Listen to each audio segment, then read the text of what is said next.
নেৰা বৰষুণৰ ফলত বদৰপুৰ অঞ্চলৰ প্ৰত্যন্ত অঞ্চল আমাৰ গাইনাচলা বেন্দাৰগুলত এটা মৰ্মান্তিক দুৰ্ঘটনা ঘটিছে।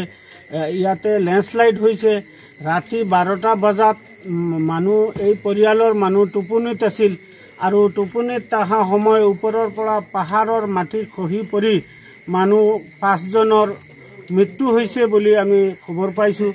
এতিয়া ইয়াতে স্পটত আহিছোঁ, আহি দেখিছোঁ কি আমাৰ SDRF, NDRF আৰু প্ৰশাসনৰ লোক আহি উপস্থিত হৈ এই উদ্ধাৰ কাজ চলাই আছে। আজি যে এই সপ্তাহবোৰ যে বৰষুণ দি আছে, এই বৰষুণৰ ফলে এইফালে আমাৰ ফ্লাড হৈ আছে, গোটেই এৰিয়া আমাৰ এইফালে আৰু পাহাৰী অঞ্চলত লেণ্ডশ্লাইড হৈ আছে, মাটি খহি পৰি আছে, মানুহো জীৱনৰ মানে বহুত গতি আছে।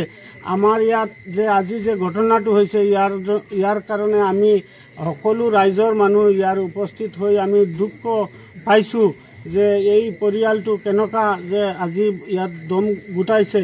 ইয়াৰ কাৰণে আমি সকলো মানুহ ইয়াতে আজি মানে দুখৰ ছায়া নামি আহিছে। সমাজত আমাৰ এনেকুৱা ঘটনা কেতিয়াও হোৱা নাছিল। এতিয়া যে এই ঘটনাটো হৈছে, এই ঘটনাৰ কাৰণে আমি দুখ পাইছোঁ, আমি বহুত কষ্ট পাইছোঁ। এই পৰিয়ালটোক আমি সহায় সহযোগিতা এতিয়া কৰি আছোঁ, কিন্তু আগন্তুক দিনত এই পৰিয়ালটোৰ 2জন মানুহ জীয়াই আছে, বাচি আছে।